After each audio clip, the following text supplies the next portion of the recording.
ಅವ್ರನ್ನೇ ಫಾಲೋ ಮಾಡ್ತಾ ಇದ್ದೀನಿ. ಇವತ್ತು ಅವ್ರು ಇಲ್ಲ ಅಂದ್ರೂ ಕೂಡ ನಾನು ಯಾವತ್ತೂ ಅನ್ಕೊಂಡಿಲ್ಲ ನನ್ನ ಜೊತೆಗೆ ಯಾವತ್ತೂ ಅವ್ರು ಇದ್ದಾರೆ. ಅವ್ರು ಅವತ್ತು ನನಗೆ ಹೇಳಿದ್ರು, ನಿನ್ನ ಏನೇ ಕೆಲಸ ಮಾಡಿದ್ರು ನಿನ್ನ ಜೊತೆಗೆ ನಿನ್ನ ಹಿಂದೆ ನಾನು ಇರ್ತೀನಿ ಅಂತ ಹೇಳಿದ್ರು. ನನ್ನ ಜೊತೆಗೆ ಅವ್ರು ಯಾವತ್ತೂ ಇದ್ದಾರೆ ಅಂತ ನಂಬ್ಕೊಂಡು ಇವತ್ತು ನಾನು ಮುಂದುವರಿತಾ ಇದ್ದೀನಿ. ಅಂದ್ರೆ ಒಂದ್ ಲೆಕ್ಕ ದೇವ್ರ ಪೂಜೆ ಮಾಡ್ತಾ ಇದ್ರಾ ಸರ್? ಅವರೇ ನನ್ನ ಗುರುಗಳು, ಅವರೇ ದೇವರು ಸರ್.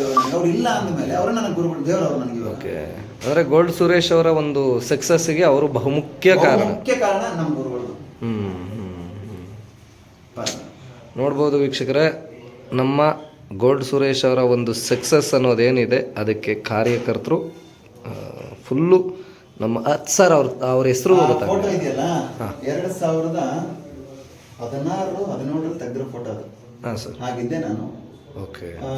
ಅವತ್ತು ಅವ್ರಿಗೆ ಏನ್ ತಿಳಿದಿತ್ತೋ ಗೊತ್ತಿಲ್ಲ, ನನ್ನನ್ನ ಕುಣಿಸ್ಕೊಂಡು ಅವ್ರು ಹೇಳಿದ್ರು, ತುಂಬಾ ಮುಂದೆ ಬರ್ತೀಯ ಜೀವನದಲ್ಲಿ ನೀನು ಅಂತ ಹೇಳ್ಬಿಟ್ಟು ಹಣೆ ಮೇಲೆ ಅವ್ರು ಏನು ಅವತ್ತು ಕುಂಕುಮ ಇಟ್ಟಿರಲ್ಲ, ಅದೇ ಕುಂಕುಮ ಇವತ್ತು ನಾನು ಇಡ್ತೀನಿ.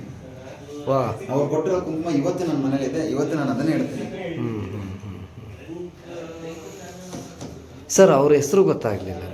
ಬಿಂದು ಮಾಧವ ಶರ್ಮಾ ಅಂತ. ಬಿಂದು ಮಾಧವ ಶರ್ಮಾ ಅಂತ. ಓಕೆ, ಚಿತ್ರದುರ್ಗದ ಹತ್ರ ಬರುತ್ತೆ. ಇವತ್ತಿಗೂ ಏನಾದ್ರು ದೇವಸ್ಥಾನ? ಬೆಲಗೂರು. ಅಲ್ಲ, ದೇವಸ್ಥಾನ ಏನಾದ್ರು? ತುಂಬಾ ದೊಡ್ಡದಾಗಿದೆ ಸರ್, ಆಂಜನೇಯ ದೇವಸ್ಥಾನ. ಅಲ್ಲಿ ಪ್ರತಿ ಹುಣ್ಣಿಮೆಗೆ ನೀರ್ ಹಾಕ್ತಾರೆ, ತಲೆ ಮೇಲೆ ಒಂದು ಗದೆ ಇಟ್ಬಿಟ್ಟು. ತುಂಬಾ ಪವಿತ್ರ ಅದು. ಪವಾಡಗಳಿರ್ತಕ್ಕಂಥ, ತುಂಬಾ ಪವಾಡಗಳು ಮಾಡ್ತಾರೆ. ಬಟ್ ಅವರು ತೀರ್ಕೊಂಡಾಗಿದ್ದ ನಾನು ಅಲ್ಲಿ ಹೋಗಿಲ್ಲ ಸರ್ ದೇವಸ್ಥಾನಕ್ಕೆ.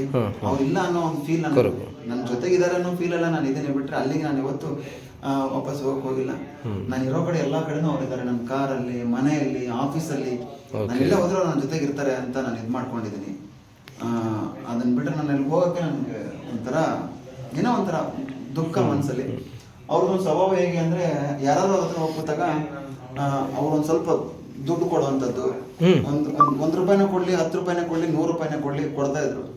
ಅದ ನಾನು ಎಂತ ಪುಣ್ಯವಂತಾಗ ನಾನು ಬಿಸ್ನೆಸ್ ಸ್ಟಾರ್ಟ್ ಮಾಡ್ತೀನಿ ಅಂದ್ರೆ ನನಗೆ ಒಂದಿಷ್ಟು ಚಿಲ್ಲರೆ ಮೊತ್ತನ ಕೊಟ್ಟು ಕಳಿಸ್ತಾರೆ.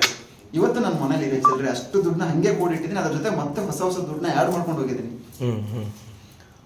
ಅವ್ರು ಅವತ್ತು ಕೊಟ್ಟು ನನಗೆ ಪ್ರಾರಂಭ ಮಾಡಕ್ಕೆ ಹೇಳಿದ್ದು, ಅದು ಹಂಗೆ ಇದೆ. ಅದ್ರ ಜೊತೆಗೆ ಇನ್ನೂ ದುಡ್ಡನ್ನ ಆ್ಯಡ್ ಮಾಡ್ಕೊಂಡಿದ್ದೀನಿ. ಅದು ಮುಂದಿನ ದಿನಗಳಲ್ಲಿ ಯಾರಿಗಾದ್ರೂ ಅದರಿಂದ ಏನಾರು ಆಗಿದ್ರೆ ಮಾಡೋಣ ಅಂತ ನೋಡೋಣ ಸರ್, ಏನಾಗುತ್ತೆ. ಓಕೆ, ಗೋಲ್ಡ್ ಸುರೇಶ್ ಅವರು ಬಿಸ್ನೆಸ್ನ ಜೊತೆಗೆ ಆಧ್ಯಾತ್ಮದ ಕಡೆನೂ ಹೆಚ್ಚು ಒಲವು ಕೊಡ್ತಾರೆ ಅಂತ. ಹಾಂ ಸರ್, ಅಧ್ಯಾತ್ಮ ಸರ್. ಜೀವನನೇ ಶೂನ್ಯ ಅಂತ ಹೇಳಿದ್ನಲ್ಲ ಸರ್, ಶೂನ್ಯದಲ್ಲೇ ಶಿವನ ಕಾಣುತ್ತಾ ಇರೋವಂಥ ನಾನು. ವಾವ್, ಶೂನ್ಯದಲ್ಲೇ ಶಿವ ಕಾಣ್ತಾನೆ. ಆ್ಯಕ್ಚುಲಿ ಆತ್ಮ ಪರಮಾತ್ಮನಿಗಿರೋದು ಒಂದೇ ಕೊಂಡಿ ಅಂದರೆ ಶೂನ್ಯ. ನೀವು ಶೂನ್ಯ ಒಂದನ್ನ ನೀವು ಕಂಡುಕೊಂಡ್ರೆ, ಸತ್ಯ ಕಂಡುಕೊಂಡ್ರೆ ಎಲ್ಲವೂ ಸಿಕ್ಬಿಡುತ್ತೆ ನಿಮಗೆ. ಇದೇ ಶೂನ್ಯದಿಂದ ಇನ್ನೊಂದು ಸ್ವಲ್ಪ ದಿನದಲ್ಲೇ ಎಲ್ರಿಗೂ ಗೊತ್ತಾಗತ್ತೆ ನಾನು ಏನು ಮಾಡ್ತಾ ಇದ್ದೀನಿ, ಏನು ಮಾಡಕ್ಕೆ ಹೊರಟಿದ್ದೀನಿ ಅಂತಲೂ ಗೊತ್ತಾಗತ್ತೆ. ಅದನ್ನು ಅತಿ ಶೀಘ್ರದಲ್ಲೇ ನಾನು ಅನೌನ್ಸ್ ಮಾಡ್ತೀನಿ. ನೆನೆಸ್ಕೊಂಡ್ರೆ ನಿಜವಾಗ್ಲೂ ಕೂಡ ಗೂಸ್ ಬಂಪ್ಸ್ಗಳು ಕಿದ್ಕೊಂತ ಇದೆ ನಮಗೆ. ಅದೇ ಒಂದು ಮೈ ರೋಮಾಂಚನ ಆಗ್ತಾ ಇದೆ. ಇದನ್ನೆಲ್ಲ ಕೇಳೋದಕ್ಕೆ ಒಂದು ಸ್ವಲ್ಪ ನಾವೆಲ್ಲ ಅಲ್ಲಿ ಇಲ್ಲಿ ಎಲ್ಲ ನೋಡ್ತಾ ಇದ್ದಿದ್ದು ಅಷ್ಟೇ. ನಿಜವಾದ ಘಟನೆಗಳನ್ನ ಕೇಳಿದಾಗ ಅಪ್ಪ, ನಾನೆಲ್ಲ ದೇವಸ್ಥಾನಕ್ಕೆ ಹೋಗ್ಬೇಕಾದ್ರೆ ನಾನು ಒಬ್ಬನೇ ಯಾವತ್ತೂ ಹೋಗಲ್ಲ. ನನ್ನ ಜೊತೆಗೆ ಸುಮಾರು ಯಾರಾದರೂ ಏನಾದ್ರು ಕೆಲಸ ಮಾಡ್ತೀನಿ, ಏನಾದ್ರು ಮಾಡಕ್ಕೆ ಹೊರಟಿದ್ದೀನಿ ಅಂತ ಅವ್ರನ್ನೆಲ್ಲರೂ ಬೆಳಿತೀನಿ ಅಂತ ಇರುತ್ತಲ್ಲ, ಅಂಥವ್ರನ್ನ ಕರ್ಕೊಂಡು ನನ್ನ ದುಡ್ಡು ಹಾಕೊಂಡು ನಾನು ಕರ್ಕೊಂಡು ಹೋಗ್ತೀನಿ, ಅವ್ರಿಗೆ ಒಳ್ಳೇದಾಗಲಿ ಅಂತ ಹೇಳಿ. ಅದರಲ್ಲಿ ಎಷ್ಟೊಂದು ಜನ ಸುಮ್ಮನೆ ಖಾಲಿ ಬಂದು ನನ್ನ ಆಫೀಸಲ್ಲಿ ಕೂತ್ಕೋತಾ ಇರೋರು ಇವತ್ತು ಒಳ್ಳೊಳ್ಳೆ ಬಿಸ್ನೆಸ್ ಮಾಡ್ತಾ ಇದ್ದಾರೆ, ಒಳ್ಳೊಳ್ಳೆ ಸ್ಥಾನ ಇದ್ದಾರೆ. ನನಗೆ ಒಳ್ಳೆ ಖುಷಿ ಆ ಥರ ಎಲ್ಲ. ಆದರೆ ನನಗೂ ಒಂಥರ ನೆಮ್ಮದಿ ಇರ್ತದೆ ಮನಸ್ಸಿಗೆ, ಏನೋ ಒಂದು ಮಾಡಿದ್ವಲ್ಲಪ್ಪ ಜೀವನದಲ್ಲಿ ಅನ್ನೋ ತೃಪ್ತಿ ಇರ್ತದೆ. ಆ ಥರ ಇರಬೇಕು ಅಂತ ಭಾವಿಸ್ತೀನಿ ಸರ್ ನಾನು. 4 ಜನ ನಮ್ಮನ್ನ ನೋಡಿ, ಏಯ್ ಇಂಥ ವ್ಯಕ್ತಿ ಜೊತೆ ನಾವು ಇದ್ವಪ್ಪ, ಸಾಕು ಬಿಡು, ಉದ್ಧಾರ ಮಾಡಿದ್ರು ನಮ್ಮನ್ನ ಅಂತ ಮಾತು ಬರಬೇಕು ಸರ್.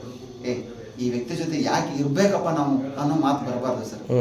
ಆ ಥರ ಇರಬೇಕು ಅಂತ ಜೀವನ ಮಾಡ್ತಾ ಇದ್ದೀನಿ ಸರ್. ಖಂಡಿತ ತುಂಬ ಖುಷಿ ಆಯಿತು sir. Thank you so much. Thank you sir.